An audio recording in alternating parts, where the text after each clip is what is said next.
You're watching The Shift Asia. Frida Liu here. Today, I'm honored to be joined by Satoshi Umino, CEO of Sustainable Food Asia, a platform that seeks to build the foundation of the sustainable food industry by connecting food tech ventures across Southeast Asia and Japan. Sustainable Food Asia runs initiatives like Sustainable Food Camp, Sustainable Food Lab, and innovation programs to catalyze collaborations across startups, research, and corporations. So nice to be speaking to you, Satoshi. Maybe you can tell us a little bit about yourself, right? Can you tell us about your career path, how you moved from media and business development into founding Sustainable Food Asia, and I guess what motivated you to set your sights on sustainable food systems in the region? Oh, thank you so much. Hello, everyone. Thank you for this great opportunity. I'm very honored to be here. And to answer your question, so simply introducing myself, I started my career from 2007 to 2019. I stay at the startup from pretty early stage till like 6 years to the IPO and 6 years to the post IPO phase.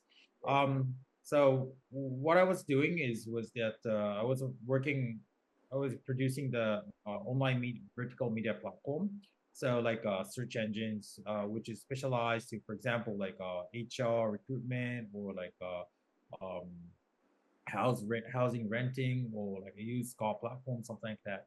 So actually, I jumped into those internet business sector because I was looking into some sort of like a right solution to to create the social impact. Right. I used to study the international relations at my university days, and I was looking for any kind of possibilities or any kind of the path to accomplish some to create some social impact, especially for like, for example, like any poverties or educational issues or something like that. So I had some experience to work at the NGOs and NPOs in my uni days, but at the same time, I found something a little bit difficult to make the things like in as a going concern things. Right. So the business itself, have a strong character. Even the business is quite young when we see the long history of the humanity journey. But the business is, I thought, is one of the thing that having some characteristic that it makes some ability to make the organization to stay, longer for their purposes. Right. So and at the same time, in my uni days, the internet was like booming, so there it was a web 2.0 era, and I found out that some of the startups which happened in the United States, especially which impressed me was the Second Life. Maybe some of the people may know. They're like doing the kind of like a VR, like a system that anyone can just live and walk and just work at some virtual reality spaces, and there people can earn the money in that platform. So, and it had a characteristic that they can make the exchange through US dollar to their virtual reality dollar. And so that impressed me that like if there's any kid who do earn that money in the United States and who do earn the same amount in Cambodia, theoretically say it means like for the US kid it's gonna be maybe like several like candy balls or something. But Right. at the same time for the Cambodian kid it will be like a kind of a week or 2 weeks meal for the family. Right. So the internet, what I thought could has the ability and potential to create some like new platform which is not restricted by our usual system that happening Right. in this world. So that's why I started to dig into the internet sector. Right. And I also tried to catch up about the business things from the startups and make the things happen. So that's how I started. But Right. at the same time, through my career path, I been a lot in the internet and like advertisement and platform businesses, but it is also about information, of course.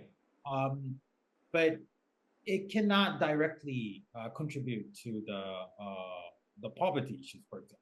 right. So one thing that I wanted to like figure out more like a physical impact through my experiences and through my ideas. So that's why I just quit my career at the 12 with the 12 years of my startup days Right. and started my own corporate called IMA on the 2020. And as a subsidiary, I just started the Sustainable Food Asia on 2022. So back to Sustainable Food Asia, right? How would you describe its mission and core functions to someone who has never heard of it? Yes, of course. Thank you so much. Mm. So we are the ecosystem builder in Japan and Southeast Asia, trying to unite all the market together to tackle to the sustainable food issue. So we define the sustainable food in three agendas. So which is environmental improvement, and one is the health axis, and the other is the social responsibility. Right. So environmental improvement, we are focusing on the conservation of the biodiversity and also natural resources.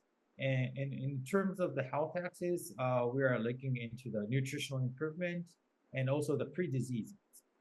And in terms of social responsibility, we're looking into the fair trading and labors and also the food diversities, Right. which includes like history, culture, or even like a religions or allergy issues. Right. So any actions or any project, any startups, any products which is tackling to those like six issues that I mentioned is sustainable food that we are defining.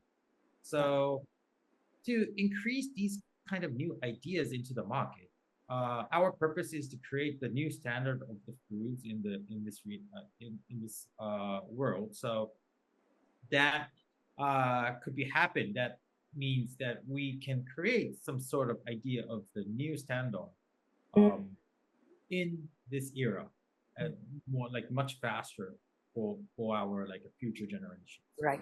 And what unique value or I guess what kind of marriage do you see, right, that your platform bring to the ecosystem of food tech, Yeah. startups, corporates, and research institutions between Asia and Japan? Mhm. So, as you know, like the food industry is the very has a very long value chain. Mm. So it stopped from like, for example, from the farming or the seedling, even the seedling, and it goes to like cropping, and then goes to like a distributions and wholesaler, retailers, and through the processors, and like there's a bunch of peoples from the farm to table. Mm. So um, so it's super efficient nowadays. Like everyone's like relying on the food production systems, and that's how we can have very convenient life. And that's super nice things that helping a lot of people. But at the same time, as it is super long and complicated, it's quite difficult to change a system like dramatically at this moment. So, but at the same time, all the environment, the external environment, like including climate changes or like health issues like diabetes that's happening in Southeast Asia, for example, Mm. or like nutritional issues that happening for the with the poverty in kids. So like those kind of things are happening at the same time. So to look into those new things, not only to look into the commercialized efficiency, we need to balance it, and we need to do the both at the same time. So that's why we need to like set up a new goal together and to there's a lot of word of co-creation, so that we need to do the new co-creation and the co-working to achieve those like new goals. So that's what we are trying to push from our side, to Right. let everyone to get into those new issues and agendas. Okay, and you've organized sustainable food camp events to bring Yeah. together food tech players from Japan and Southeast Asia. What lessons have you learned from past events, the successes, the challenges, the surprises?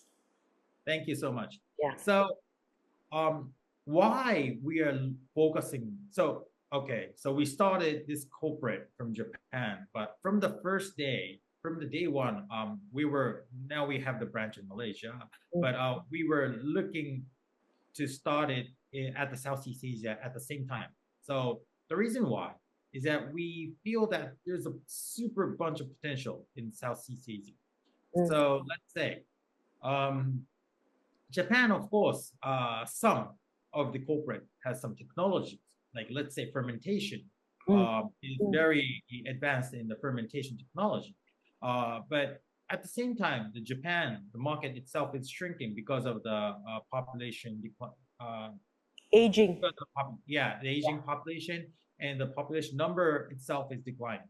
So, but at the same time, a lot of people is like population is booming in Southeast Asia, and Right. also there's a lot of issue happening because of the quite rapid population boom. So it could be some like yeah, like so like to combine those issues and technologies together, I think there's a lot of the new solutions may happen. Right. So for example, like what happened through sustainable food camp, like as everyone know, like jackfruit is one of the it could be one of the symbolic things that we are working on. Yeah. So there's no, I won't say no, but it's super rare that it's quite difficult to find out jackfruit in Japan, for example. But it's Only abundant in Southeast Asia. Yes, Yeah. yes. It's a species from Southeast Asia, and go into the very southern part of the island. Maybe we can find a little bit, but that's super rare in Japan. But now we are working together with some jackfruit corporates that we found out that the jackfruit has some like a very good efficacy for some patients or so for some people. So that's how we are trying to do. So we are trying to dig those R&D with a Japanese pharmaceutical company, and we are trying to make it like a new like a food product which could cure the people with the daily diets.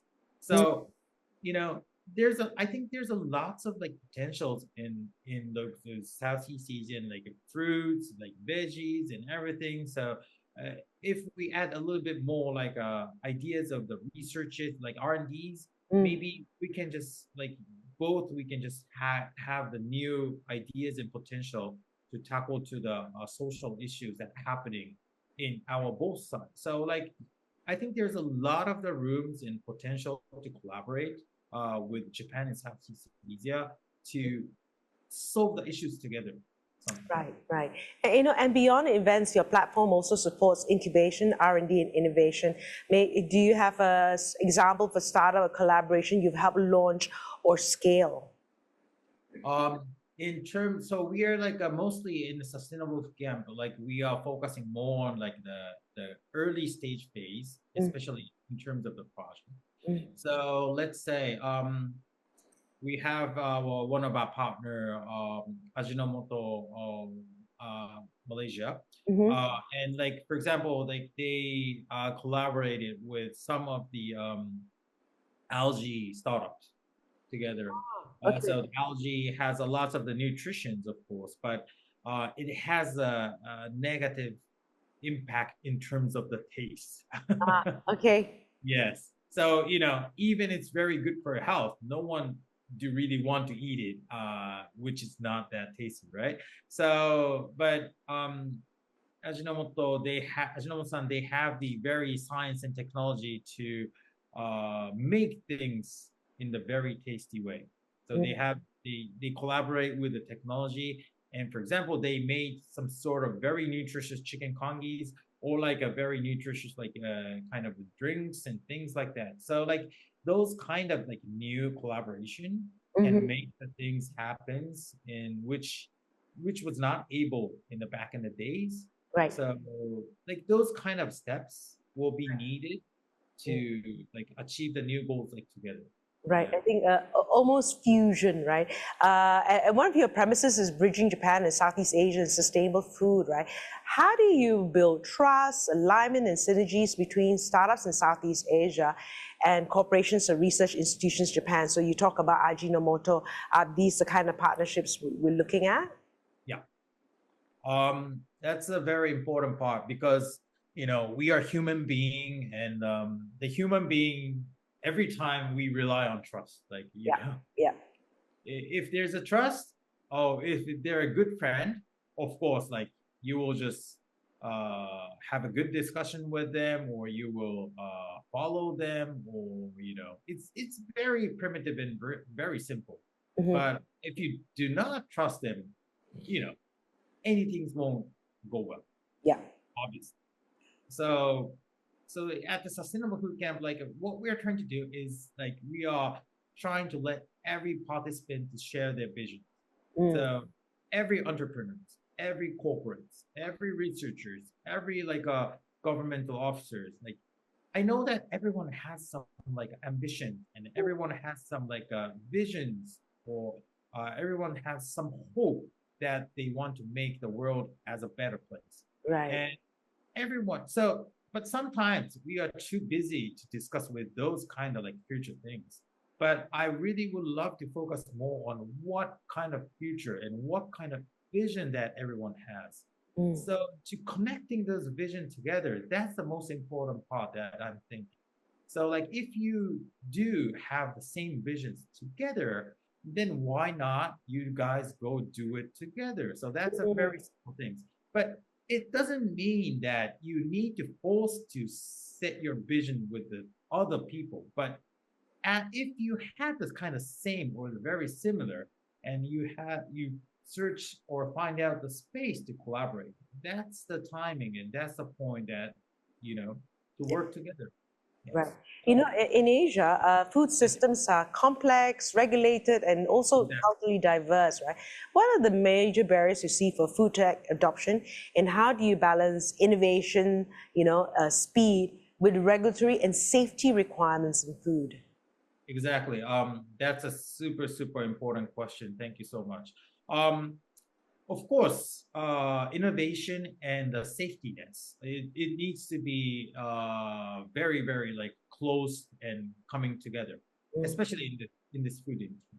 So there are like several approaches, but like you could say like in innovation, it's not more like lots of people may think like innovations happen from very, very in the deep lab with lots of like mad scientists like putting all the like the chemicals like together and boom, like something like that. But um that there's some sort of ideas too, but it's a little bit more like um has some like different aspects of it. So let's say even you eat like the mention that I mentioned, like jackfruit or mango or whatever, uh you may not know what kind of efficacy or what kind of like potential that they have.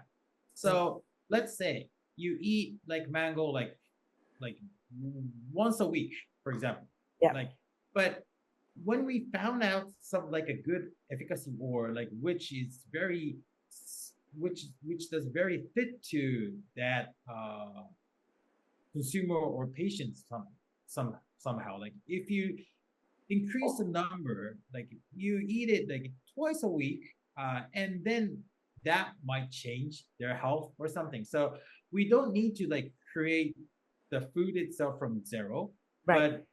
but like to think about how it works, and to think about the combination that how we do, or like think about a little bit more into the diet and something like that. Those kind of adjustment will like affect to the people's like health, for example, Mm. or even like changing a little bit of the systems, and then that will make like more into the fair trade or labor systems. Like, so it's not always about the new uh, innovation means that you creating something that you have never eaten before. Right. So like let's say cell culture meat could be that one example that happening that like no one most of the people have not experienced the cell culture meat happening in the market yet. Mm, Like only maybe in several Singaporeans that mm, happen. But that's quite rare case in the food tech industry. That's right. very new and symbolic cases. But most of the things are like edible things has been, for example, upcycled or uh, has been deep research and found out the kind of new ingredients or new like efficacy that happens, or Mm, those kind of combination that we already have in the food system right. is kind of the major market that I'm thinking for the food. So it doesn't very affect to the safety in that way. Right. And what metrics or indicators do you use to judge whether your workings make a real difference, and how do you ensure that impact is inclusive, especially for smaller players or in less developed markets? Um, yes, that's also a great question. Thank you so much. You know, every alliance or every business development is it needs to go like very small steps. Mm, Building the trust, do a lot of experiments and R&Ds and things. So the KPI that we are having in our sustainable camp is like we are looking into the number of the project that happens and breaking down into a little bit more small pieces. We're looking into how many like meeting or meetup happens after the conference and right. how many like numbers of the projects that like continuing to figure out the new possibilities or new ideas happening uh, to solve the issues or the problems. So um, all the time, like things happens mostly during the people are like discussing or like collaborating somehow. So we're trying to track and push the people to have new ideas, new discussions, and new project as much as we can.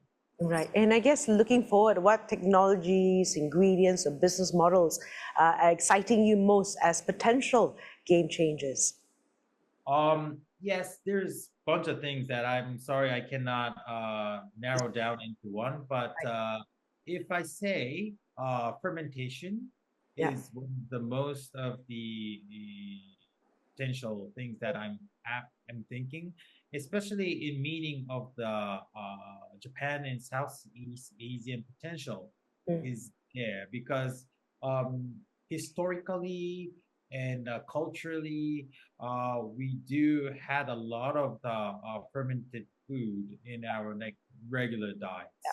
That's pretty usual, and in but those kind of long term uh, ideas and culture and the trust that have been made from mm, the history mm, and also the technologies, which is more like let's say techniques that has been uh, built on the history is super important and which has not been turned to the technology yet, but there's a lot of potential that if we go into there should be a lot of like ideas and technology are like sleeping inside the histories.